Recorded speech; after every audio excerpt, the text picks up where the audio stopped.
Tagapagtanggol. Sino mang nangangailangan saan mang galing ang tulungan, tawagin lang ang ating tagapagtanggol. Laban sa...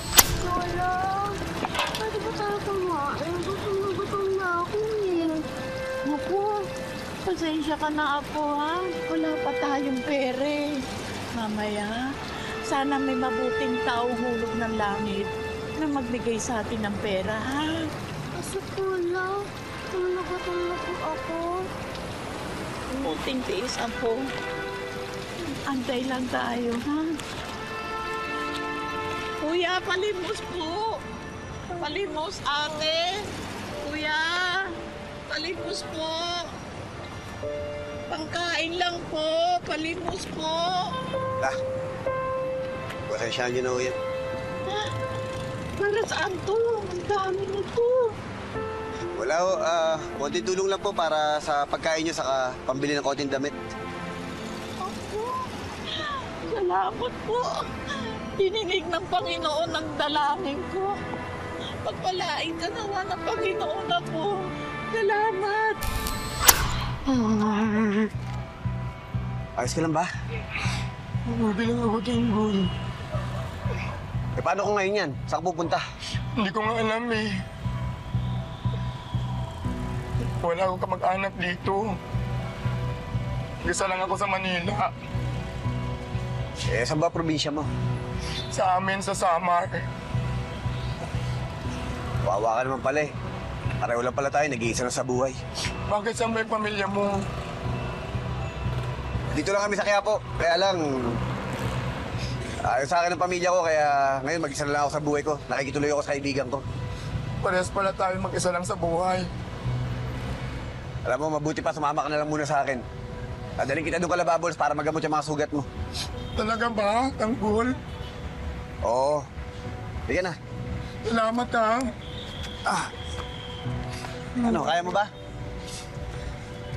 Sige. Ay, para pa sa inyo. Nay! Nay! Nay! Nay!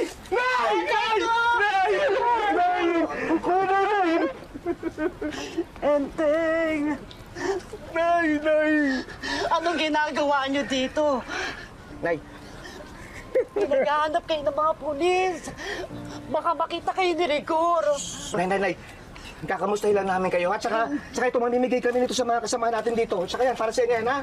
Oh, ito pa. Ito pa, oh, marami yan, no? Oh, para sa inyo yan, ha? Yan, para sa inyo yan. Salamat. Pero, sino tumulong sa inyo para makatakas? Si Tanggol, Nay. Si Tanggol tumulong sa amin. Kundi dahil sa kanya, malamang patay na kami ngayon. Pero mamalupit na kami nung pumalit kay Chief Espinos, eh. Ganun ba? Tanggol, salamat. Kung di dahil sa iyo, baka napano na si Enteng ko. Aling Mirna, alam niyo naman na hindi ko pababayaan sa Enteng eh. Alam niyo, parang kapatid ko na yun eh. Sige po, mamimigay pa po kami. Umibigay rin ng pera sa Tanggol. Tara, dali mo yan.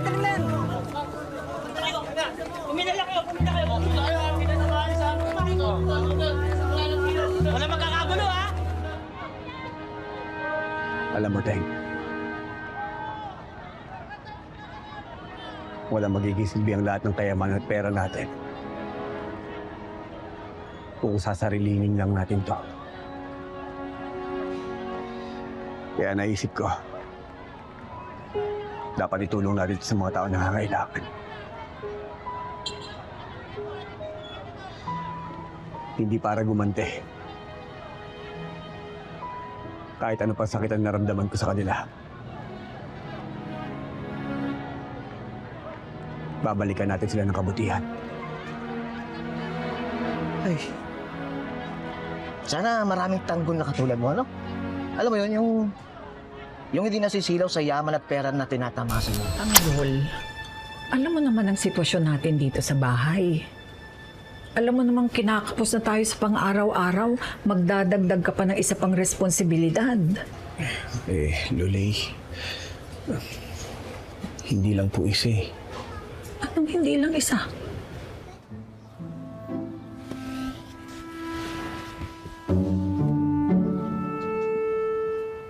Ano ibig ko sabihin? Betanggol!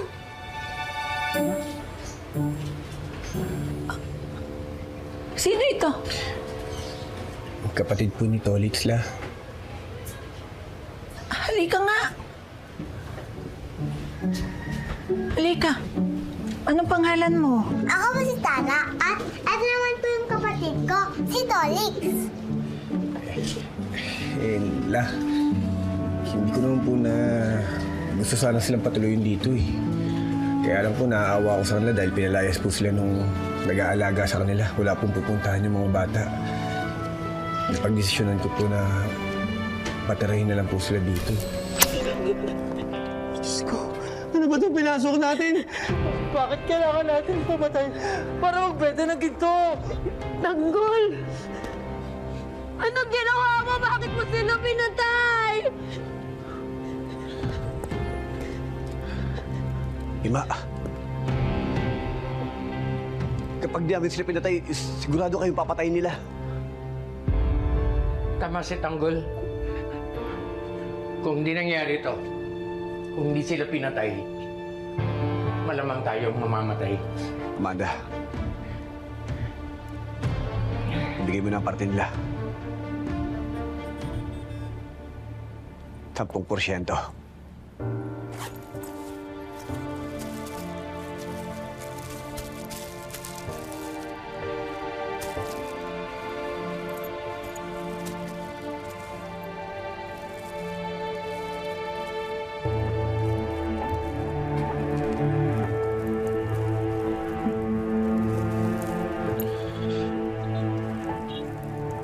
Apo Manuel.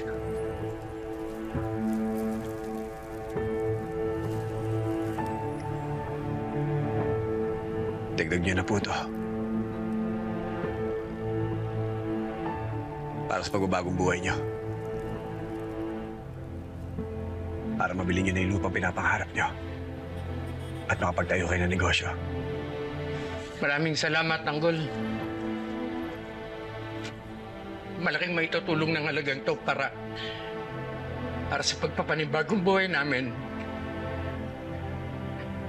Mabibili na namin yung lupang kinatitirikan ng bahay namin.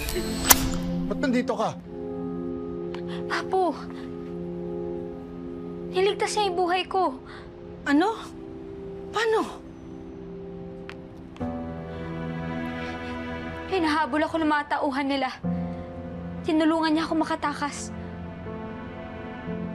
Ginawa mo talaga yun, Tanggol? Bakit? Dahil alam ko ang pinagdadaanan niyo.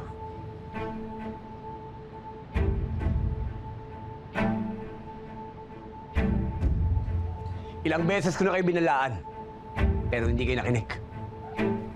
Pagkatapos ng ginawa namin sa'yo, bakit mo niligtas ang anak namin? Alam ko pinagdadaanan niyo. Ginawa niyo lang yun para matubos si Maki. Maraming salamat, Tanggol. Kahit ginawan ka namin ng masama, hindi mo kami pinaghigantihan. Iligtas mo pa yung anak ko. Pagkano kailangan niyo para matubos niyo si Maki? 70,000.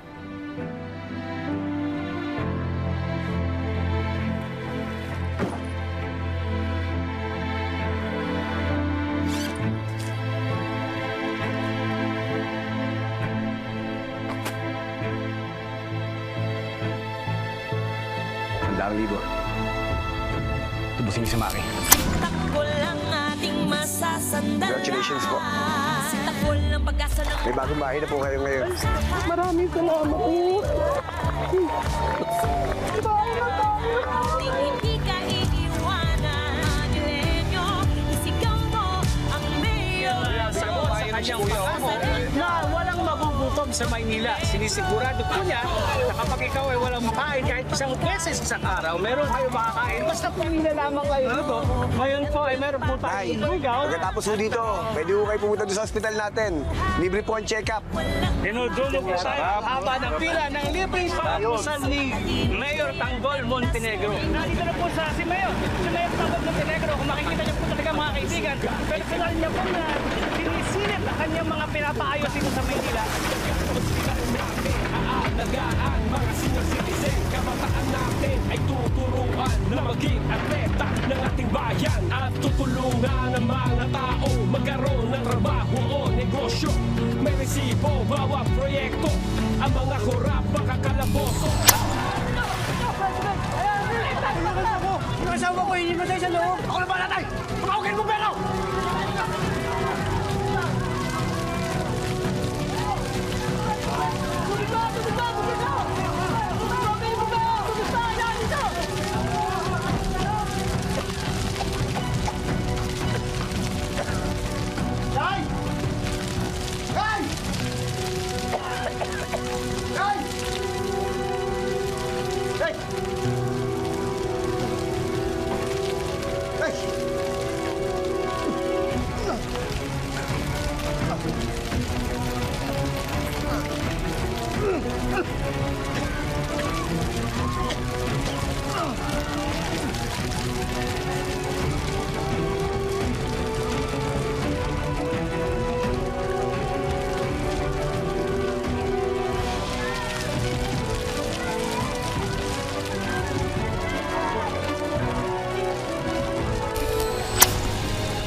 Bala na sa Reno.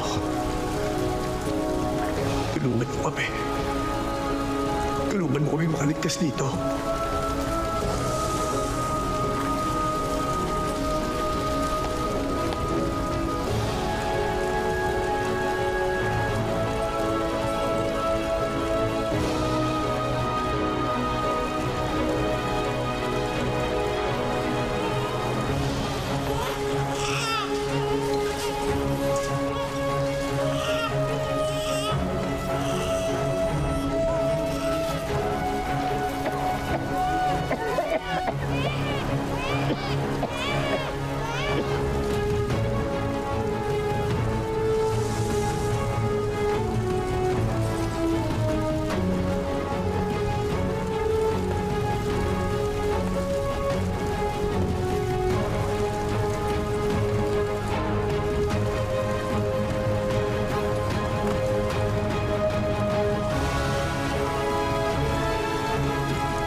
Sa mga ganit at sinungaling umanda pagkat nandito na ang ating tagapagtanggol. Sino mang nangangailangan, saan mang galing tutulungan, tawa